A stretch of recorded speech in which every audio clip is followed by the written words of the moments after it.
Welcome all wrists, and welcome to another review. Here we have the poster boy of the GMT Master 2 family, the Rolex 126710BLRO, otherwise known as the Pepsi. This watch is a true icon. It's a timepiece that has undoubtedly influenced the watch world, proudly donning its GMT DNA and spawning countless homages. Now, it's not a watch for everyone, but everyone knows it. You know what it is when you see it, and if you don't, it's at least caught your attention. Here are the dimensions and specs. It has a case diameter of 40mm, a lug-to-lug of 48mm, lug width of 20mm, a thickness of 12.2mm. It has 100 meters of water resistance thanks to a screw-down crown and 70 hours of power reserve from its 3285 caliber. The dial on the Pepsi is simple. It's a familiar layout, a tried and true design, and doesn't stray from the Rolex formula. We get polished, loomed white gold hour markers on top of a black lacquered dial, and the proportions here are perfect. There's something special about staring into a Rolex dial. It's nothing fancy, but it's executed so well, letting its many years of refinement speak for itself. Now, some may dislike the Cyclops lens here, but it contributes to the recognizability of the timepiece. It also balances out the dial with its magnification, bringing the date in line with the indices. Without this, the dial will appear asymmetrical, as the date window sits closer to the center of the dial compared to the markers, and would be an eyesore on its sterile dial. The hands are also fashioned in the same polished white gold found on the hour markers, tying in well with the glossy dial to give the watch an added level of flashiness. Being a professional model, the hands are going to take the form of the Mercedes handset we've all come to know, and it just works wonderfully here, with circular elements that match the hour markers and inclusions of sharp points for legibility and differentiation. We also get a red GMT hand, which contrasts the black backdrop and is very noticeable from afar, making it a lot easier to read. The bezel is where the magic happens, for it's this red and blue color combination that really gives the watch its iconic status. The contrasting colors give the BLRO a distinct look, even within the GMT Master 2 family, and gives it its nickname Pepsi. In the light, the colors give off a vibrant hue and are an instant eye-catcher, with the red doing majority of the heavy lifting, being such a striking color, especially in the watch world. The red and blue attract attention to the bezel, and it's an important aspect of the GMT Master 2 line, as it's not just there to look pretty. The colors are there to serve a purpose in the functionality of the watch by differentiating between night and day, and the two contrasting colors make it very clear, with red for the day, blue for the night. The glossy dial matches the glossy ceramic insert, and its black color helps to emphasize the bezel without being a distraction. In low light settings, the colors take on a darker tone. The blue has a dark navy-like hue to it, and the red follows suit with hints of blue, giving it a very slight purplish coat. The colors have a richness to them, and the dark shades give the watch serious undertones, giving it a subtle edge in certain lighting situations. The way the bezel plays with the light is intriguing. One moment it appears bursting with life, the next it tones down, like it's maturing, to the point where the blue can sometimes appear black. I absolutely love this dynamic, as it keeps the watch interesting and versatile, but maintains its selling point of a watch that pops, thanks to the way the red sustains its color through different lighting circumstances.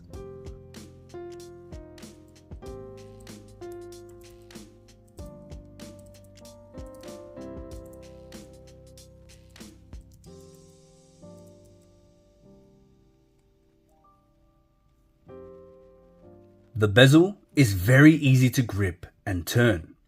Everything lines up well, but the action, it's just okay. I would have loved to see something with more tactile feedback and a more audible click for each notch. As it stands, it's very muted, with little to no click. Now, I understand this isn't a dive watch, but I wouldn't complain if this had a similar feeling to a dive watch. Keep the 24 positions, but add a satisfying click at each one. Just like the bezel, the case of the Pepsi is iconic in its own right. It's immediately recognizable, oozing Rolex DNA, and gives the watch a masculine appearance thanks to its boxy architecture.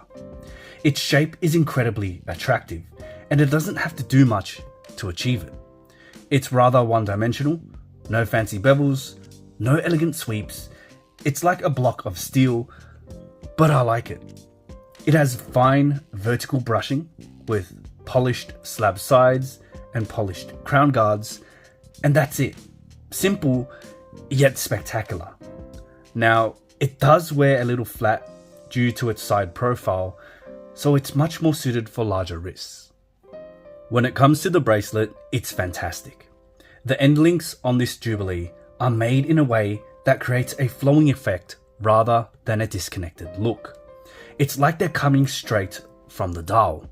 They fit extremely well to the case, and this is a strong point for Rolex. Their tolerances are extremely tight, making the watch feel very refined and precise in hand. There's little to no wiggle room, and the way the lugs hug the sides of the end links form a bordering effect that just highlight the bracelet so well. It has polished center links, flanked by vertically brushed links which match the case, and continues this down to the clasp. The clasp itself is good and feels very solid. It shares a boxy look like the case and has a built-in extension. Now, nowadays, with so many brands introducing on-the-fly adjustment systems, it would be nice to see the glide lock system introduced to the GMT Master 2 line instead of fidgeting with its hard-to-reach micro adjustments.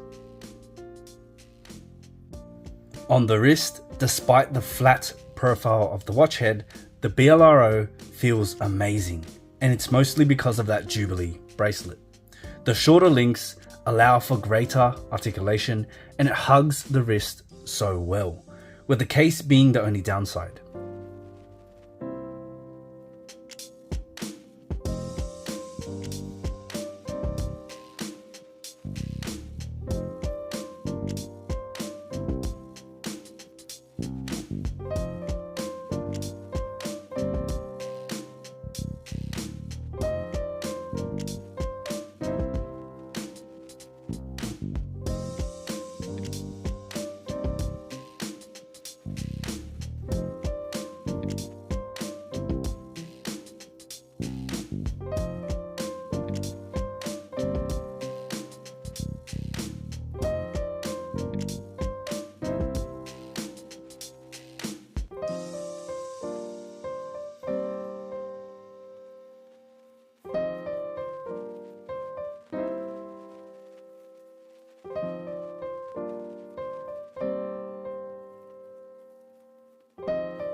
The Jubilee bracelet is the way to go if you're considering between the Oyster. Its busier appearance matches the busy bezel and gives the watch an added level of versatility by leaning into its flashy side. When you take a step back and just appreciate the watch, everything comes together nicely. It looks and feels like a premium watch, as it should, but it also feels like a watch you could take anywhere. It has a solid sensation to it, and just has this sense of reliability, assuring accuracy and robustness from its 3285 caliber. This isn't my favorite Rolex, but if I could only recommend one Rolex to someone, it would be this. The GMT Master 2 126710BLRO is a robust and versatile timepiece. It's a classic design with a pop of color, and it does so without introducing over-the-top dials or fancy textures. It keeps everything simple and has the iconic Rolex look and features. a Cyclops lens, a Jubilee bracelet, and a maxi style case. Its polished elements give it a flashy edge, make it more than just a tool watch. It fits perfectly into the modern world. It's just so unfortunate that these have become so hard to obtain. Let me know what you think about the watch in the comment section. Give the video a thumbs up if you liked it, and consider subscribing for more watch content. I'll see you in the next one.